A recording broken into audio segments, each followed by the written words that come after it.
Locate the vehicle's PCM on the driver's side of the engine bay below the coolant hose. Remove the small blue connector from the PCM by sliding back the retaining clip, holding in the tab, and carefully opening the clamp until it disconnects. Depending on the truck's year, remove the plastic push rivet or remove the 10mm bolt holding the PCM to the bracket located on the top front corner of the PCM.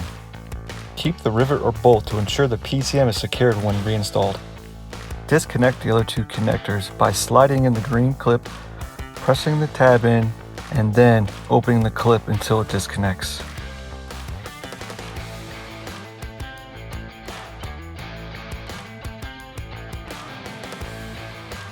The PCM is free and can be pulled from the engine bay.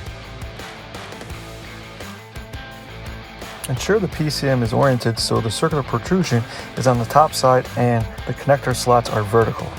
Slide the PCM carefully under the upper coolant hose and near its mount cradle.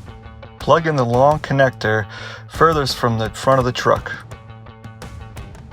Install the center short black connector, reinstalling it using the same process as previous connector.